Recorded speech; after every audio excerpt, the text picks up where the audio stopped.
Saturday mornings at Riverside Country Club always meant one thing, Dad's weekly ritual of making me feel small, cleverly disguised as a friendly game of golf. I had found ways to dodge his invitations for the past 8 months. But today was different. This time, he had insisted. Over breakfast, he'd leaned forward, his voice unusually eager. "Just 9 holes, sweetheart," he had said. "Mr. Davidson keeps asking about you. I think some networking would be good for you." Networking, that was his word for it.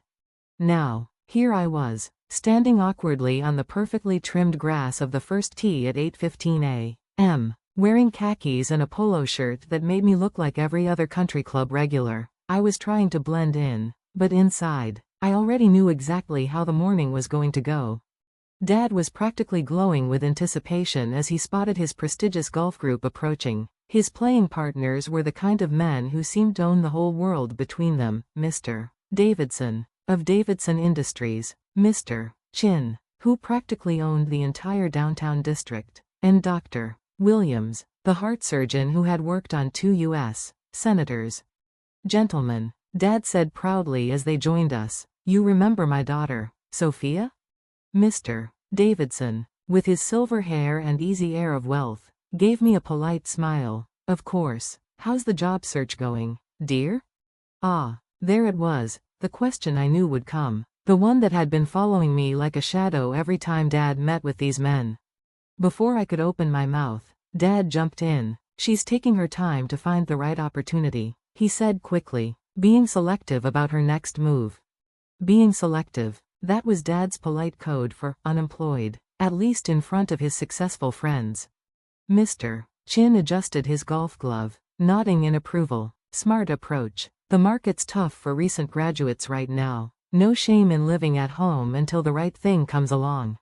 Recent graduates? I was 31, with a PhD from MIT, but in their eyes, I was still the young girl they remembered from holiday parties years ago. "Actually," I began, ready to correct them, but Dad's hand landed gently on my shoulder, stopping me. "She's been doing some consulting work," he said smoothly, keeping her options open.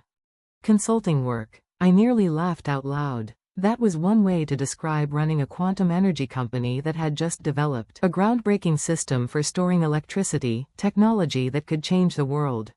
Dr. Williams, who had been practicing his swing, looked up.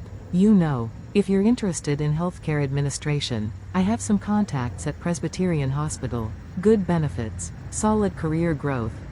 "That's kind of you," I said carefully, "but I'm actually focused on the energy sector." "Energy?" Mr. Davidson raised an eyebrow. "That's a difficult field, very competitive. Maybe consider starting somewhere smaller first, something entry-level, just to get your foot in the door." Entry-level. I held 17 patents in renewable energy integration. My company had just signed the biggest federal energy contract in history. But sure, entry-level sounded perfect. "She's always liked science," Dad added, his voice holding that familiar note of mild disappointment. "We're hoping she'll find something stable while she figures out her long-term goals." Long-term goals, as if leading a $4.2 billion company was just a temporary hobby I'd outgrow when I got serious about life. "The key," Mr. Chin said, lining up his shot, "is managing expectations. Young people these days think they're going to change the world overnight, but you have to be realistic." Realistic. My so-called unrealistic idea was currently being implemented in 3 countries. "Exactly," Dr. Williams agreed. "Find something steady, build experience, then maybe chase your passion as a hobby later on." A hobby. My hobby had earned me a personal call from the President of the United States last week, but I just smiled and stayed quiet. I watched Mr. Chin type my name into Google, knowing exactly what he was about to find. His eyes flicked down to the screen. He froze. Holy. The color drained from his face. "Bill, hang up that phone." Mr. Davidson looked up, still mid-conversation. "What?" "Hang up the phone, now." Something in Chin's voice, urgent, almost sharp, made Davidson end his call without asking another question. "Mark, I'll call you back." All 3 men turned toward Chin. He was staring at his phone as if it had just told him the world was ending.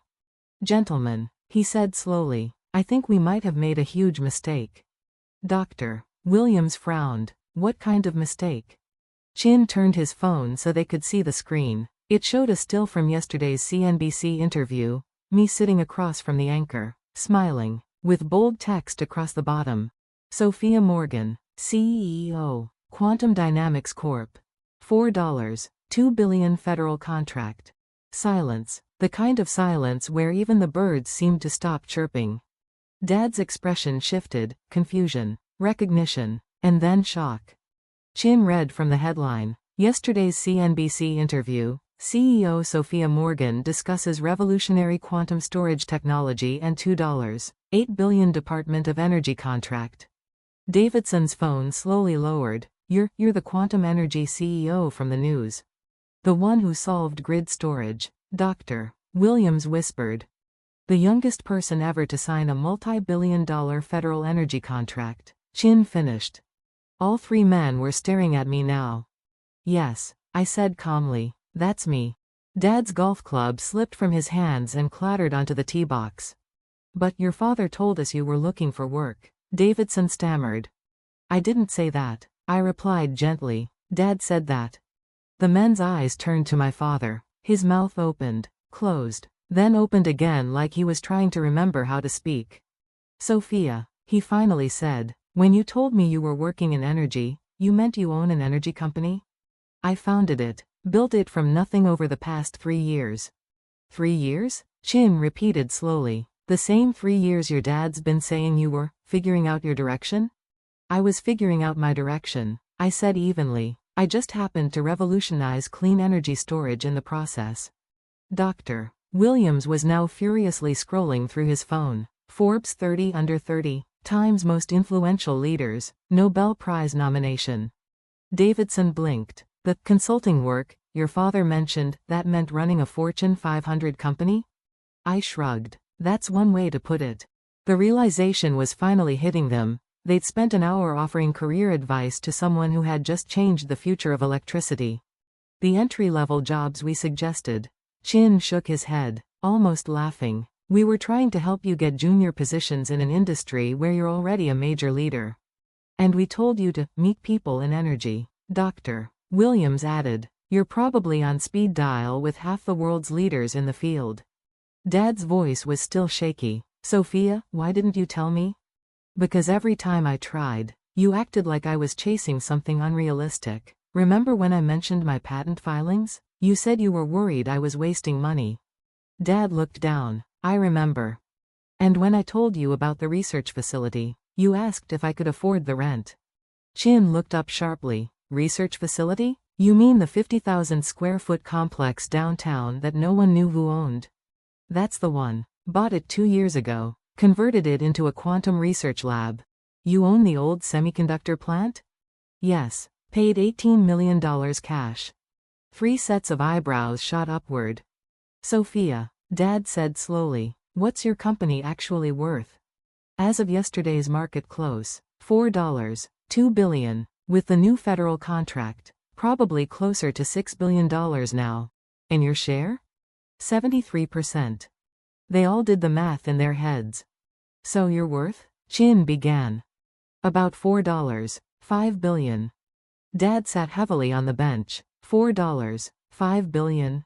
It changes with the market, I said lightly. And the apartment you've been worried about? It's a renovated warehouse I bought for $3.2 million. I like the industrial look. And you still drive a Honda because? Davidson asked. Because it works. Why waste money just to show off? Dr. Williams looked up from his phone again. Says here you're speaking at Davos next week. Panel on sustainable energy, with the German Chancellor. And you're on the President's Science Council? Accepted last month. Davidson rubbed his forehead. I literally just tried to get you a $45,000 a year analyst job. It was kind of you, I said. I told Mark Thompson you were smart and just needed a break. You meant well. Chin chuckled. Your father's been apologizing for you for months while you've been busy becoming one of the most successful business leaders in the world.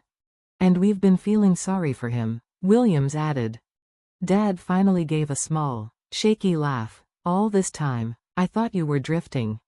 And all this time, I said softly, I was building. By then, the shock was starting to turn into something else, pride, maybe, though no one said it yet. Williams grinned. Well, at least the advice we gave you about confidence still applies, though I doubt you need it. I smiled. I needed it once, just not anymore. Davidson nodded. That's the thing, success in one area doesn't mean you can't learn from others. I think we all learned something today. We all laughed at that, because it was true. And with that, we picked up our clubs and kept playing. Only now, Dad wasn't looking at me like I was lost. He was looking at me like he was finally seeing who I really was.